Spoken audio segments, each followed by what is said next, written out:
Alcatraz é uma ilha localizada no meio da Baía de São Francisco, na Califórnia, Estados Unidos. Entre 1850 e 1930, ela foi uma base militar e em 1º de janeiro de 1934, ela foi reinaugurada como uma prisão federal. Em 29 anos da sua existência, abrigou os maiores criminosos dos Estados Unidos, como, por exemplo, o Al Capone. Era considerada mega segura, uma prisão à prova de fuga. Tinha o apelido de A Rocha. Porém, em 11 de junho de 1962, Frank Morris e os irmãos John e Clarence Anglin colocaram em prática um bem bolado e audacioso plano de fuga. Eu sou a Mama Schultze e essa é a série Fatos Reais.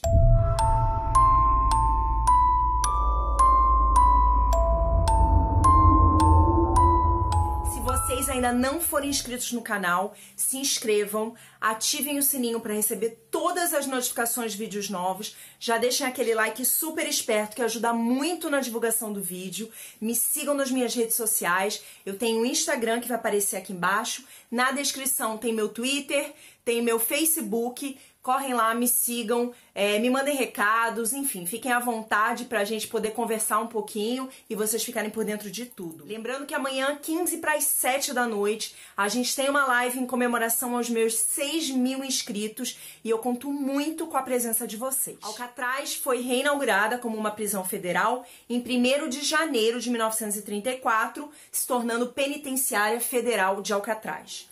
Com o frio proveniente da costa e fortíssimas correntes marinhas que vinham, Alcatraz era praticamente impossível de fugir. A água era super gelada, as pessoas não conseguiriam ficar ali dentro nadando por muito tempo sem sofrer hipotermia. Então ela era considerada uma prisão ultra mega segura, justamente por estar no meio da Bahia. Era uma prisão de segurança máxima, apelidada de A Rocha. Ela tinha capacidade para 312 detentos e durante os 29 anos da sua existência passaram por lá 1.576 prisioneiros. Alcatraz foi projetada para deter prisioneiros que causavam muitos problemas em outras prisões federais, ou por fuga, ou por exemplo como Al Capone, James Bulger e outros prisioneiros, outros mafiosos, porque a exemplo desses mafiosos, acontece isso aqui no Brasil também, eles iam para a prisão e eles conseguiam de dentro da prisão comandar a máfia, e em Alcatraz eles não conseguiam fazer isso. Então, esses prisioneiros ou que fugiam demais ou que causavam muitos problemas nas prisões federais, nas outras prisões federais, acabavam sendo enviados para Alcatraz. Era como se fosse o fim da linha deles. Alcatraz era conhecida por ter muitos guardas para cada prisioneiro. Eles tinham um guarda para cada 3 prisioneiros, então tinham muitos guardas. Eles eram posicionados, estavam sempre armados, de olho em todos os presos. Durante 29 anos da existência de Alcatraz, 36 presos tentaram fugir, 23 foram capturados, 6 foram mortos pelas autoridades, 4 morreram afogados e 3 de fato conseguiram fugir. Em 1946 teve uma tentativa de fuga, a Batalha de Alcatraz, que foi uma tentativa assim, muito violenta, muito notável na época, e eu acho que foi a mais sangrenta de todas. Porém, em 11 de junho de 1962, uma fuga foi, enfim, bem sucedida. A prisão em si era formada pela casa de detenção, ela tinha 3 andares e 4 blocos. As celas, o fundo das celas nunca davam para as paredes do lado de fora. Elas eram construídas no meio, como se fosse no meio do espaço, e o fundo de uma cela tinha um duto de ventilação ali no meio. E aí, atrás desse duto tinha mais outra cela. Não sei se vocês entenderam. Aqui tinha uma cela, aqui tinha outra. E aqui no meio tinha um duto de ventilação. As celas não eram encostadas na parede do presídio, elas eram localizadas no meio. Além disso, tinha a sala do diretor, a sala de visitação, a barbearia, a biblioteca. Também tinha tipo um hospital. E em Alcatraz, não dentro da casa de detenção, mas na ilha, alguns familiares de funcionários moravam ali também. Inclusive famílias inteiras, gente, com crianças, marido, mulher, crianças. As crianças iam para a escola todo dia em São Francisco, pegavam a balsa e iam todos os dias. A gente assim fica pensando, eu não consigo imaginar, botar meu filho no meio de um presídio Mas enfim, era normal e eu vi relatos de pessoas que moravam lá, das crianças que moravam lá, elas se sentiam mega seguras. Em Alcatraz também tinha uma ala que ela era separada das outras alas para os afrodescendentes, porque naquela época o racismo era muito, muito forte e tinha essa segregação muito forte. Então, se eles ficassem juntos, eles acabavam sendo agredidos. Então, tinha que ter essa separação. O bloco D é onde a gente tinha os piores detentos. No finalzinho do bloco D, tinham 5 celas que eram conhecidas como o buraco, que na verdade eram como se fossem as solitárias. Então, os detentos que eram muito indisciplinados acabavam sendo mandados para lá. Eles tinham as roupas tiradas, eles ficavam nus dentro da cela, sem nenhuma luz, não tinha janela, você não conseguia ver se era dia, se era noite, tudo escuro, e eles ficavam ali durante alguns dias. As celas, elas eram bem pequenininhas, elas tinham só espaço para uma cama, tinha uma pia, um vaso sanitário e uma escrivaninha daquelas dobráveis bem pequenininha. Bom, gente, a fuga de Alcatraz, na verdade, ela foi planejada por 4 presos. Eu vou precisar ler aqui porque tem muitas informações e é um pouquinho difícil de decorar tudo, gente. Ela foi planejada pelo Allen West, Frank Morris, John Anglin e Clarence Anglin, que eram irmãos, o John e o Clarence. O Allen West, ele foi para Alcatraz em 1957 por roubo. Ele já tinha fugido de outra penitenciária e ele era uma pessoa muito violenta. Frank Morris era um cara extremamente inteligente. Ele tinha fugido de todas as prisões que ele tinha entrado. Ele, assim, era um estrategista, o rei da fuga, gente.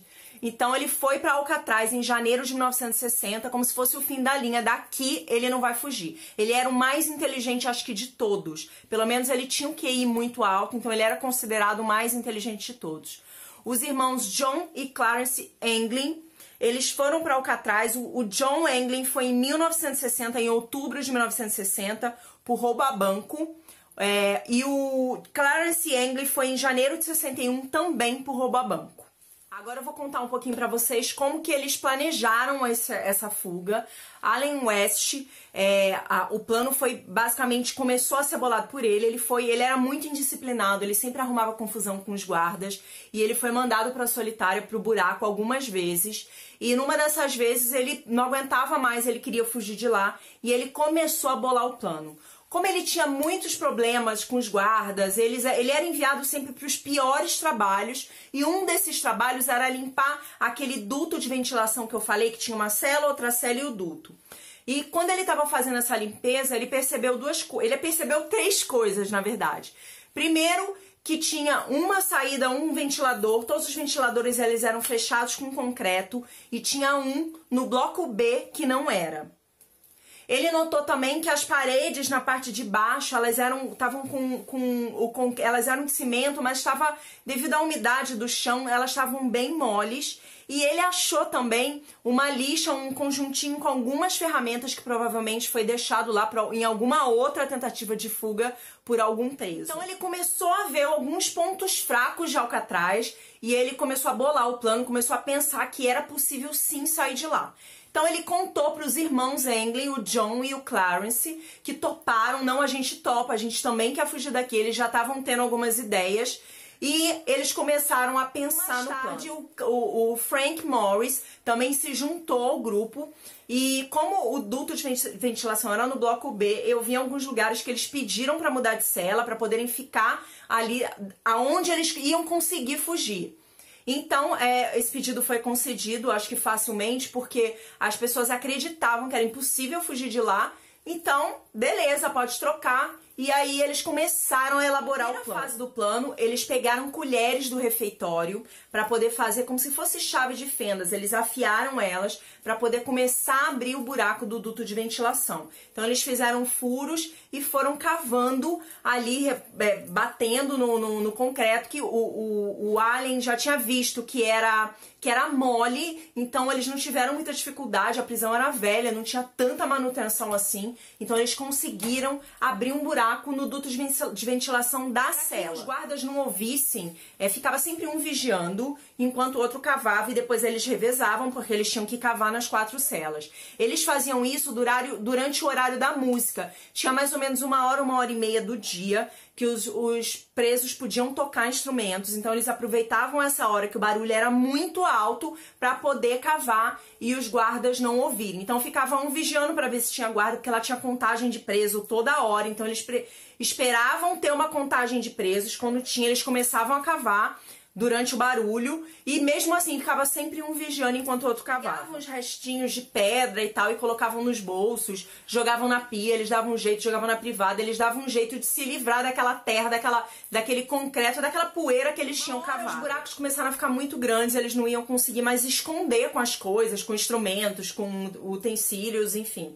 E aí eles construíram grades falsas com papelão, e eles cavavam, eles colocavam a grade era perfeita, os guardas passavam e não viam que eles estavam cavando ali, porque era perfeito. Você olhava de fora, você não dizia que ali estava cavado. Eles precisavam construir algumas coisas, entre elas cabeças falsas, que eu já vou explicar pra vocês. Só que eles precisavam de um lugar pra fazer isso. Não dava pra fazer isso dentro da cela, que eles iam acabar sendo pegos. O Allen, ele fazia algumas coisas de manutenção, ele estava pintando o teto, enfim.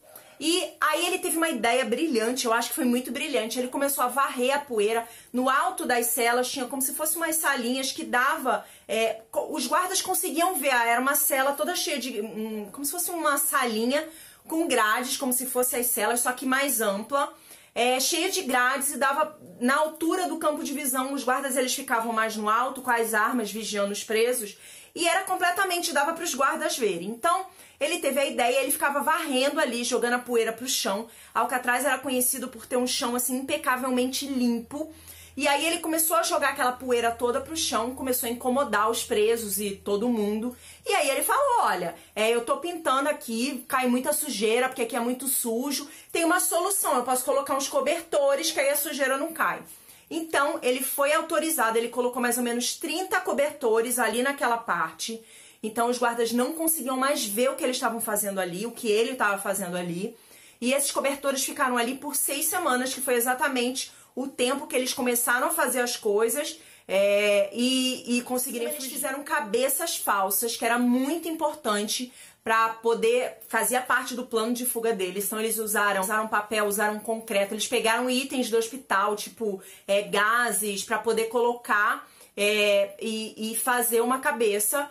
O Clarence trabalhava na barbearia, ele pegava cabelo todo dia, ele pegava um pouquinho de cabelo, botava nos bolsos, então as cabeças ficaram perfeitas, tinha cabelo humano de verdade que eles iam precisar usar pra fuga. Frank Morris, isso eu vi num documentário, eu achei muito fantástico, eu só vi nesse documentário, tudo que eu li não falava sobre isso. Ele começou a pedir, eles podiam pedir revistas, e ele começou a pedir revistas sobre como construir botes, como construir coletes, e por incrível que pareça, aceitaram o pedido e mandaram as revistas para ele. Alcatraz era super rígida com a correspondência, com tudo que entrava lá, mas eu não sei dizer como eles deixaram essas revistas entrarem. Então ele desenvolveu, ele aprendeu como ele ia construir um bote, colete salva-vida, e aí eles conseguiram 50 capas de chuva, e com essas 50 capas de chuva eles fizeram botes e coletes. Iam ser essenciais para a fuga, porque eles iam ter que fugir, eles iam ter que entrar no mar, então eles pediam para os outros presos, me arruma uma capa de chuva. E como não tinha muito controle do limite de quantas capas de chuva cada detento poderia ter, eles conseguiram juntar 50 capas e construíram um bote e 4 coletes salva-vidas. Alan West, ele acabou fazendo... eu falo Alan, a hora eu falo Allen, porque se escreve Allen, mas eu não sei se fala Alan, se fala Allen. Cada documentário que eu via falavam de um jeito, gente. Mas se escreve Allen, eu acho que se fala Allen West. Enfim, o Allen, ele fez um buraco muito grande na sala dele, estava muito visível, então os irmãos Englin, eles resolveram diminuir aquele buraco. Não, os guardas vão acabar vendo, e aí eles diminuíram um pouquinho com concreto, então ele não conseguia mais sair do buraco, de dentro da sala dele. Ele ficou fazendo, foi o único que ficou trabalhando no final dentro da cela, ele não saía mais. Atrás, os presos não tinham tanta liberdade assim de ficar saindo que nem nas prisões normais, que iam tomar banho de sol, essas coisas. Eles ficavam muito tempo dentro das celas, inclusive tem várias histórias de presos que tiveram depressão, que tentavam se matar. No filme, né, tem um filme que foi gravado, O Fuga de Alcatraz, com Clint Eastwood, e tem uma cena muito famosa que o cara corta os dedos, e é em função disso, eles ficavam meio loucos, porque eles ficavam, assim, muito presos, muito tempo dentro da cela, muito tempo sem ter o que fazer, então acabava muitos tendo depressão. E uma coisa muito curiosa é que o Allen, ele só resolveu cavar para poder aumentar de novo o buraco, de um jeito que ele conseguisse sair, na hora da fuga, gente. Então, porque assim, ó, ficou tudo pronto, chegou no dia 11 de junho de 62, mais ou menos umas 8 e pouco da noite, os irmãos Englin vieram avisar ele, ó, tá tudo certo, eles já tinham começado a serrar, porque o duto de ventilação que não estava concretado tinha parafusos, eles conseguiram com aquelas serras que eles acharam lá no início que eu contei, eles acharam lixo, acharam, o Allen achou, né? Então eles usaram essas serrinhas para poder lixar, serrar os parafusos do duto. Eles já tinham feito, já estava tudo pronto, era só esperar a contagem das 9h30 para poder picar a mula da prisão. Próximo ao horário que ele teve a ideia de tentar cavar, então chegou 9h30, passou o guarda fazendo a contagem, fez a contagem, eles colocaram as cabeças, porque lá em Alcatraz eles faziam essa contagem a cada 1 hora durante a noite.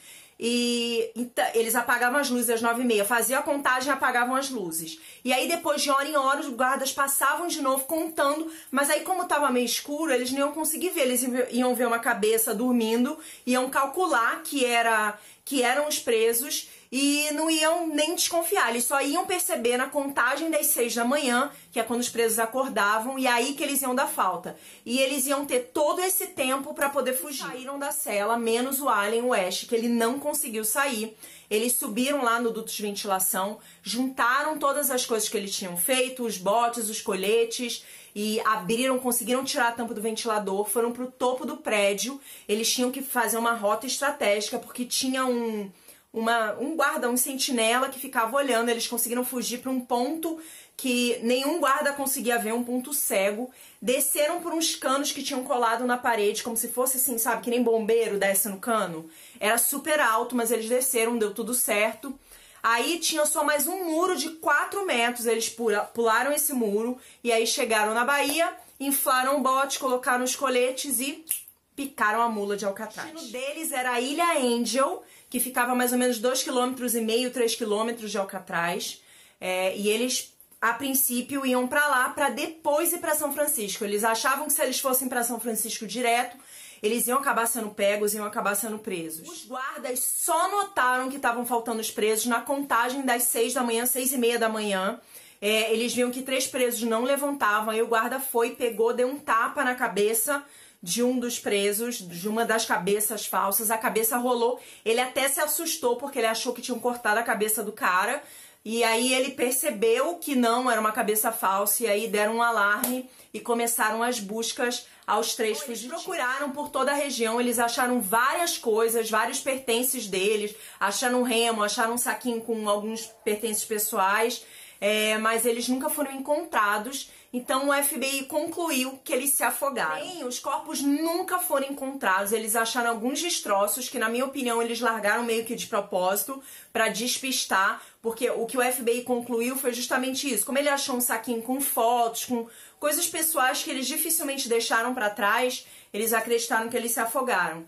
Mas eu acho que é tudo estratégia de largar as coisas, aí o povo, não, se afogaram. E ó, se empirulitaram. As teorias aí disseram que viram ele no Brasil, um amigo dele estava no Brasil e chamou, e aí ele olhou, eu sou fulano, e aí eles tiraram, tem uma foto, eu vou colocar a foto aqui pra vocês, que dizem que são eles. Na verdade, as fotos foram analisadas, mas ninguém sabe se é. Diz que talvez possa ser, mas pode ser que não seja, enfim. Depois, a mãe dos irmãos Englin afirmou que ela recebia flores em todo aniversário, mas ela nunca falou isso, porque ela não queria que os filhos fossem descobertos.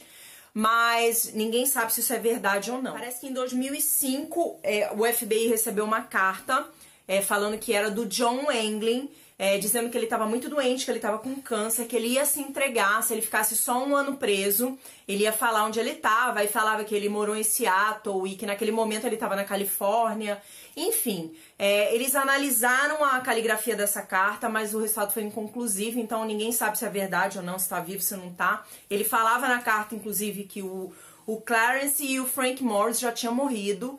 Então a gente não sabe. Porque, assim, na verdade, tem um filme sobre essa fuga, chamada Fuga de Alcatraz, que eu falei ali um pouquinho antes. E o filme em inglês se chama Escape from Alcatraz, com Clint Eastwood. É um filme de 1979. No filme, na verdade, quem é o mandante, quem é o cabeça de toda essa fuga é o Frank Morris, que é interpretado, que o Clint Eastwood, ele interpreta o Frank Morris. E no filme a ideia é dele, porque ele era um cara muito inteligente e as pessoas acham que a ideia era dele. Mas como o Allen ele foi testemunha, ele fala, não, a ideia foi dele. A filha do diretor do presídio na época, ela também acha que a ideia foi do Allen, porque ele tinha acesso aos dutos e os outros não tinham. Ela acredita realmente que foi o Allen, que não foi o Frank, que o Frank foi sim muito importante na elaboração do plano, mas que a ideia não foi dele. O presídio foi fechado 1 ano após essa fuga, porque, como eu falei, os custos eram muito altos para o presídio ser mantido, e aí ele foi fechado e os presos foram direcionados a presídios federais em terra firme mesmo. Hoje em dia, a prisão de Alcatraz é aberta para o turismo, tem passeios que saem de São Francisco, vão até Alcatraz, pode ser passeios diurnos, tem um passeio noturno, tem um passeio de madrugada, que deve ser muito legal para quem gosta desse tipo de coisa. Se você quiser fazer o passeio, tem que entrar no site, parece que reservar, porque se você deixar para comprar lá na hora, corre o risco de não conseguir, porque é um passeio bem procurado. Mas deve ser legal, hein, conhecer Alcatraz de madrugada. Eu ia gostar. Bom, gente, esse foi o caso de hoje. Foi um caso, assim, muito difícil de montar. Espero realmente que vocês tenham gostado. Se gostaram, deixem um like aqui pra mim. Se inscrevam no canal, deixem sugestões aqui nos comentários de o que vocês querem que eu fale aqui. Eu trago pra vocês, tá bom? Deixa um like, ó. Um beijo. Bom carnaval pra vocês. Aproveitem muito. E espero vocês amanhã, 7:15 na noite, na minha live. Tchau!